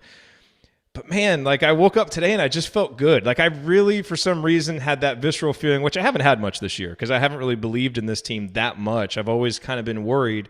And I woke up today and I was like, man, maybe something unlocked there those last 12 minutes against Iowa. Surely they're going to come out and play well today. And just didn't. And I feel like a damn fool. I really do, because I was tweeting ever since the Iowa game, all the reasons to be skeptical because they never back up big performances with a good one. I knew logically all the reasons why this could go bad and probably would go bad, and like an idiot allowed myself to believe and even publicly said hey, I feel good about how they're going to play today. Yeah, I mean, you dumbass. Yeah, that's it. That wasn't live. No, that wasn't live. I say that just to say I hate that. I hate that as a fan. Like, you guys know me, especially the longtime listeners. Like, I want to believe in this team. And for so long, especially early in the show or early when we were doing these shows, it always felt like there was a legitimate reason to believe in the team and to argue for why they'd win the next game. And it's just so much fewer and farther between, like those moments now. And it's frustrating and it stinks. I hate going into games, feeling the sense of dread and then having the sense of dread confirmed. And that's happened too often in the last few seasons. And I especially hate going into games feeling real good about things and then being smacked in the face with it like today. So, I think like the team does, just got to turn the page on this one. It was disappointing, and if you look at this game as like, okay, I just can't anymore with this team. Beat Iowa, lose to Rutgers. I got to step away for a while. Like, do what you got to do. We're not going to do it. I'm going to show up like you, coach, for the Illinois game, hope for the best. I think, you got to stick with the team. This team still does some good things. They've won some games. They've still got a lot to play for this season. But, God, that's not going to take away the sting from this one. This was another home game like the Purdue game and like others where you get worked up and you say, this is one where you got to take care of business, and Indiana doesn't take care of business. That's what we are right now. We're a program that can step up sometimes and get a big victory out of nowhere, but we don't take care of business in the games we need to. And that's a roller coaster, man. That is a roller coaster. The last coach was let go because it was too much of a roller coaster. And right now, the style is different. The way it looks on the court is different. But the results, are kind of the same from what we saw, without the peaks of a Big Ten title every now and then. So that's just kind of where I'm at. Frustrated, disappointed. There was a game to be won today, and Rutgers just came out and grabbed it from Indiana, and Indiana let them do it. And that is very disappointing.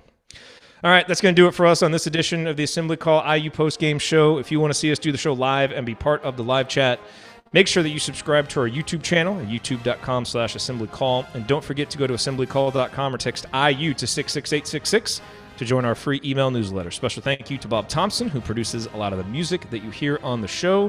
And thank you for listening. We'll be back to talk IU hoops again with you Thursday night. We can finally do AC radio. Until then, keep your... Oh, wait, that's not me. Take it from me, Max Bielfeldt. Keep your calves flexed, your elbows in, and your eyes on the rim. And go Hoosiers. Thank everybody for coming out. All right, I got to get out of here, folks. Thank you. Here I come, Mrs. Stansoni. I don't like carrots. By the way, today's intro segments brought to you by guys who have had great, memorable moments against Rutgers in the past. Juwan Morgan, who had his senior day 25 points on 11 of 13 shooting. Devontae Green, who had that thrilling end-of-game alley-oop with IU up 21 that Tom Crean reamed him out for. And the only issue I have with that play is that Freddie McSwain didn't complete it because it was actually a really good pass, and it would have been a great dunk. And then Max Bielfeldt, who had 18 points, 14 rebounds against Rutgers in that December 2015 game, where Indiana almost lost to the 279th ranked Rutgers Scarlet Knights in Rutgers, but he and OG pulled Indiana back from the brink, and that really kind of got that season had been teetering on the brink a little bit previously, but that really got those two guys going, and we know what happened the rest of that season. So hat tip to those guys. Could have used any of them. Well, maybe not Devontae. But could have used the other guys. Unless it was one of the good Devontae shooting games, and then we obviously could have used him. Green light. Jerome kind of played like Devontae today. Anyway. Yeah, man, Jerome offensively is so fun to watch right now. But defensively, he's lost. He is lost. And there's sometimes he just doesn't play hard on defense. Like, I will say that about him. There was one play, you remember the coast-to-coast play he had where we had numbers, it was 3-on-1, and he tried to do the Euro step and lay it in, which, I don't know, like he got a good attempt at the basket, so I understand why he took it. He was on a shorter guy, maybe could have kicked it out, whatever. He just missed it, but then came back on the other end and was just standing flat-footed, and guy just drove right by him, and they got it inside, for a foul. Like he's going to make some mental mistakes, but if you're going to make mental mistakes, be in a stance with your butt low, trying. Right. And he was kind of hanging his head after missing the shot, and you can't do that. Basketball is such in every sport you could probably pull out these types of things, but if one person lets up defensively, your whole team lets up defensively. If one person's not aware defensively, then it's a breakdown, right? If one person that makes a bad choice on offense, it's just so important to get everyone on the same page. And you have seasons where it just seems like it'll click at some point and then it won't click at others, and that's just it's a struggle all the way around to try to flatten that out to where you don't have such ups and downs. I just saw the stat from Jeff Borzello from Elias. Since Archie Miller became Indiana's head coach in 2017-18, the Hoosiers are just 2-9 in games immediately following a win over an AP top 25 team. Which, man, when Archie was hired, like, he's this no-nonsense guy, right? He doesn't get too high or too low almost ever. Like, he's the same all the time. He's not clappy on the sidelines. He's not cheering and stuff. That seems ironic. You would think a guy like that, you'd have kind of an even-keeled team because he's kind of even-keeled. But there's something when it's a number like that and it's happened consistently over 4 years, there's got to be something systemic. Like, I don't know if he's really good at going into that well of chewing guys out and having hard practices and it can produce a good result, but then you can't do that all the time because if you go to that well too often, it doesn't work, and then he backs off and they relax. But like, there's some disconnect there. I absolutely 100% agree, and it needs to be fixed. I think his guys at Dayton played with the chip on their shoulder because they were at Dayton. Yeah. And when you go in and put X's and O's, you go in and put a scouting report, those guys know that, we've got to execute exactly how it is to win in this conference. Or when they get in the NCAA tournament and go to the Elite Eight, they wanted to pull off some upsets. When you play with that chip on your shoulder, I think Archie has struggled in the recruiting area of getting guys that will play naturally with a chip on their shoulder. And then what happens as a coach is this guy's good offensively, this guy's good defensively, this guy likes to be yelled at, this guy doesn't, and you twist yourself into a pretzel trying to manage a team. I think he handled Romeo that way. Like, they had that 11-game loss, and he just kept preparing for the next game, which is what coaches do. And then after that Minnesota game, he lit into him and got better performance. So I think, that he's got to figure out a way to coach at Indiana and get guys that are talented enough to win at Indiana and play with that natural chip on his shoulders, because the X's and O's are there. I know we don't like the offense in that, but if you sit back and look at the college coaches and you go to clinics and you hear what he's attempting to do, and, it's just like that timeout. They weren't getting the ball inside the TJD. Boom, 4 straight possessions going into TJD. It's not like he's not aware. I think what's missing is that a proper button pushing from game to game, inside games. You see it sometimes at halftime. He'll come out and he'll rip them at halftime. And all of a sudden they'll play better. What that shows to me is that you got multiple guys on this team that need different motivational tactics, and I'm not making an excuse. As a head coach, you got to figure it out, and Archie hasn't, because that's why you have the up and down play. And when it clicks, it's Iowa. And when it doesn't, it's you're 54-50 at Northwestern, and you think you have the game won, and that I hate calling it softness but that just lack of attention to detail costs you a game because you don't guard Aujane or whatever, and you let him go for 9 straight points. And it's not easy when you have programs like that. At high school it's hard. It's even harder because you just got the guys that go to your district for the most part, unless you're one of those private schools on ESPN. How do you get guys that don't guard? How do you use them? You need them on offense, but you got to hide them on defense. You wish you had a complete roster, and that's where I've always fallen back on his roster construction. His first 2 recruiting classes have not panned out the way they've wanted, and now that's the old compartment, that get old, stay old plan. Those are the guys, and they're not performing on a consistent basis. But Rob and L. And Jerome's been there just now. He's really a sophomore, though. If you count that, this is a young and inexperienced team to some extent. And please don't think, listeners, that I'm making excuses, because your job is to win. Your job's to win. A lot of programs win with freshmen and sophomores. Your job is to figure out how to push the right buttons. And I'm telling you, this. Your dad's coach. Sometimes you did the right thing, and sometimes you yelled at a kid and it took away his confidence, and sometimes, maybe you let something slide because you didn't think the kid needed to be yelled at and he didn't play hard. Yeah. And I think there's been way too much of trying to figure that out in these first 4 years.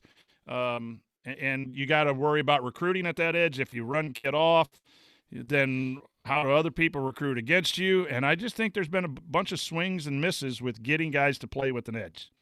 Yep. And maybe that is ultimately a new direction down the road if Dolson thinks that, someone else is more equipped to handle the Indiana situation, or maybe Archie figures it out, or maybe another recruiting class comes in and, he's got, more guys that play with that kind of chip on the shoulder. I think the freshmen have it. I like Lander because I was worried about him having it.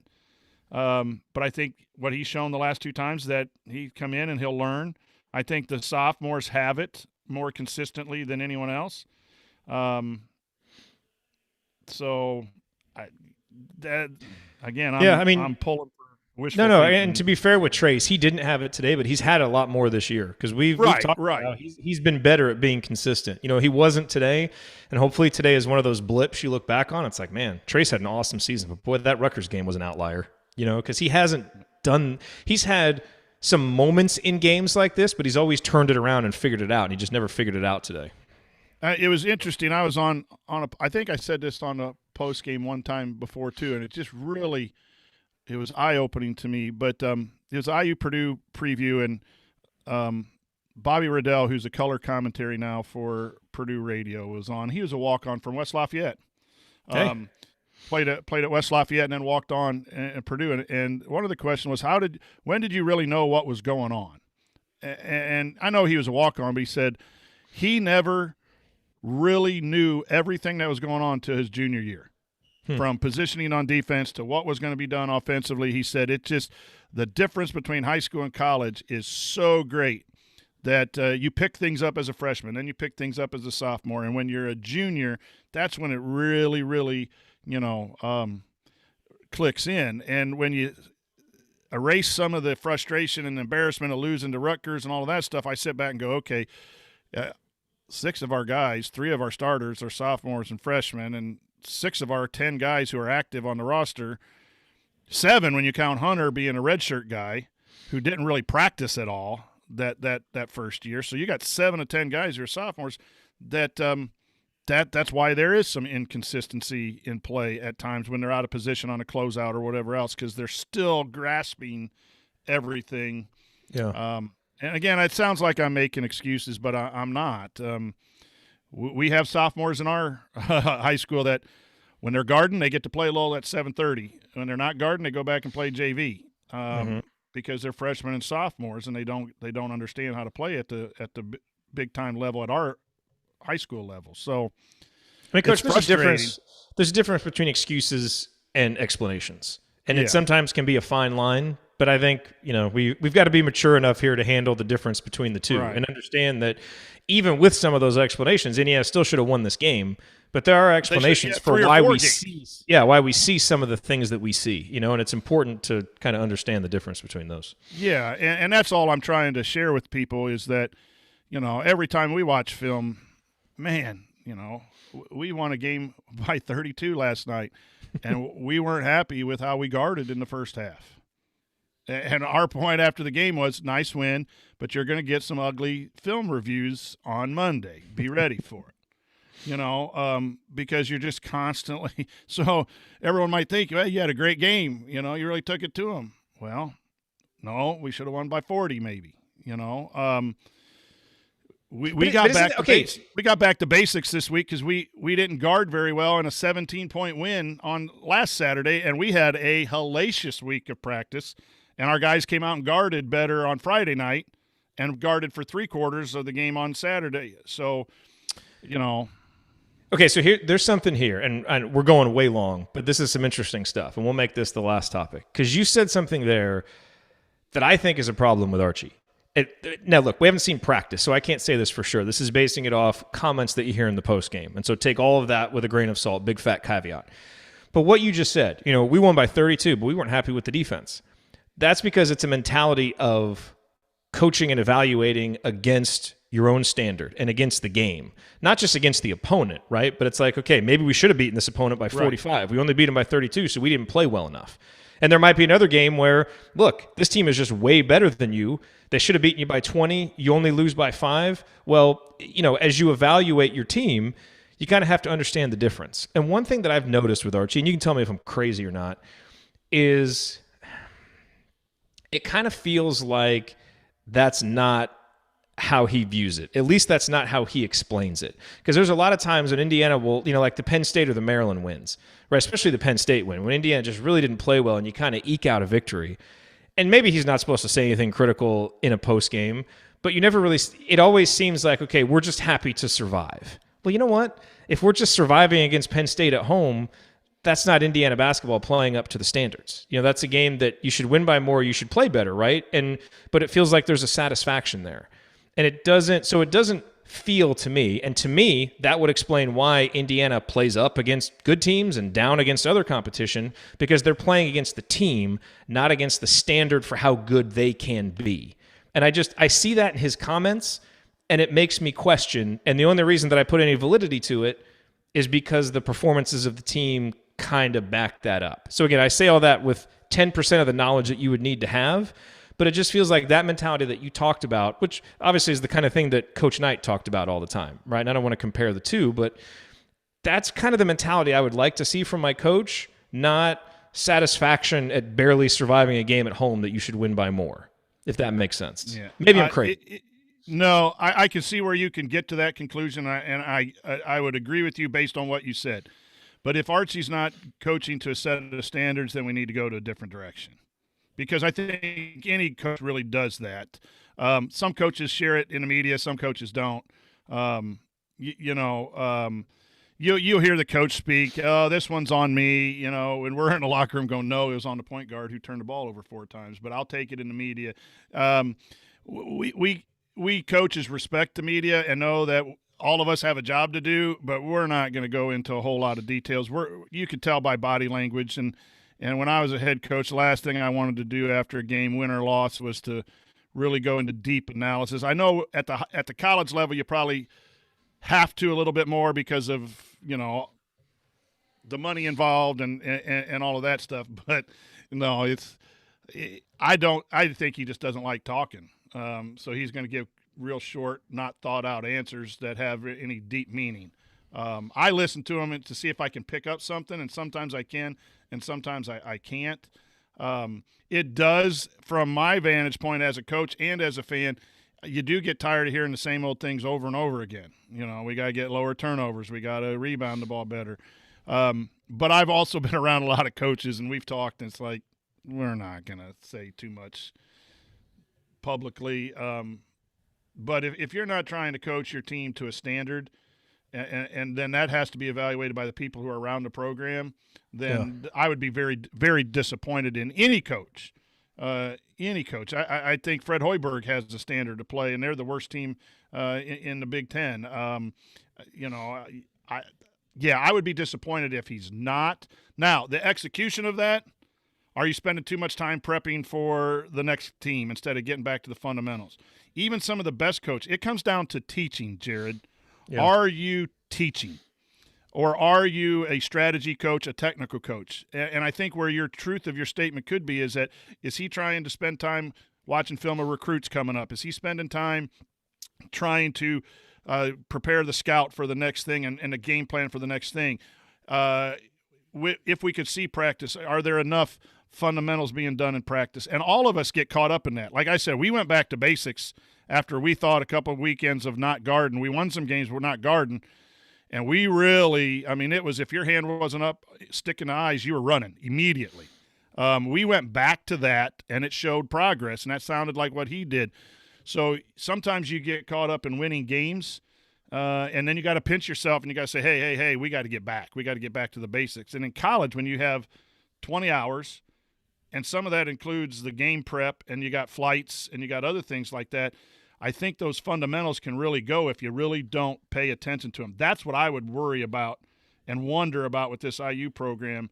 With that lack of awareness are you just going, what's going on in practice to really make sure the attention to detail. I think he's trying too hard to make the players happy, to make the program happy, to find ways to win. It's all backfiring on him. Sometimes you just got to be who you are. And if that's not good enough, and maybe he is, But I thought we'd see a lot more transition. I think we'd saw a lot more toughness because that's what Archie Miller was known for. And I think starting with Romeo and even Devontae and Justin Smith, I think he tried too hard to make everything work to move the program ahead, and it's not showing on results. That's my take. Yeah.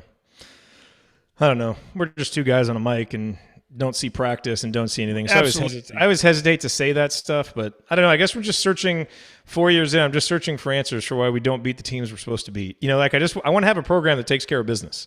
Lose the games you're supposed to lose, win a few of the ones you're supposed to lose, and win the games you're supposed to win.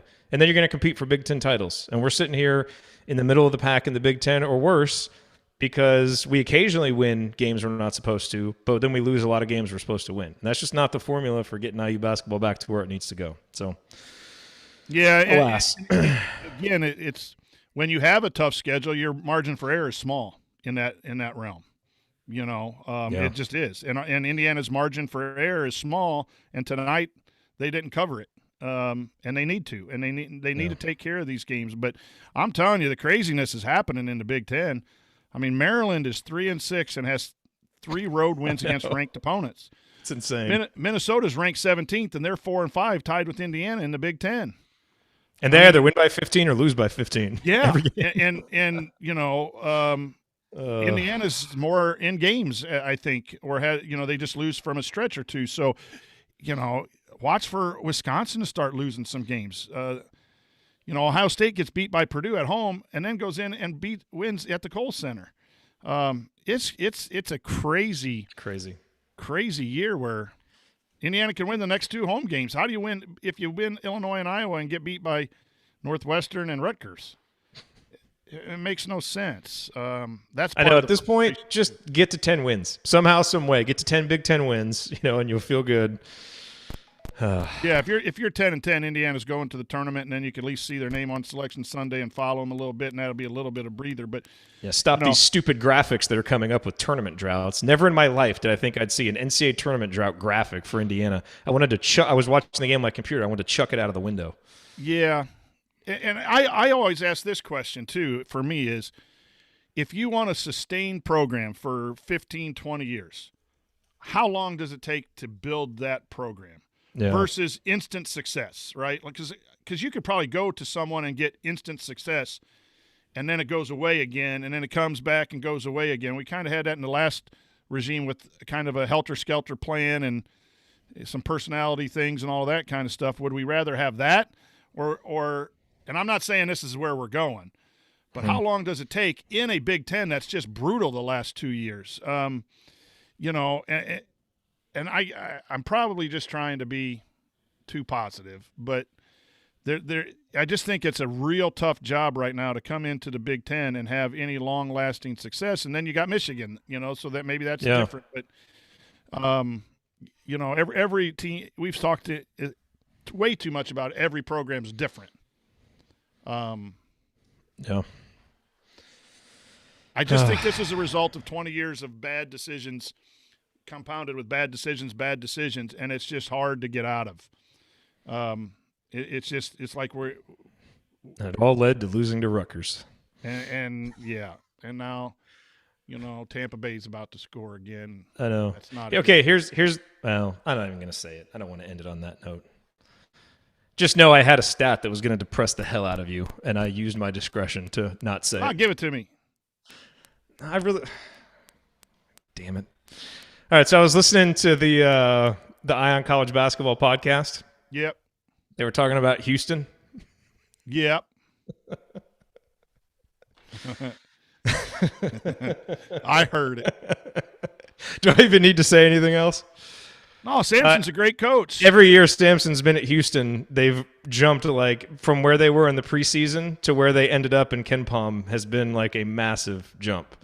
Loses guys, loses transfers, loses his best player, doesn't matter. And I'm listening to that and I'm thinking, God, everything he did obviously torpedoed the program and that was just a bad cultural fit.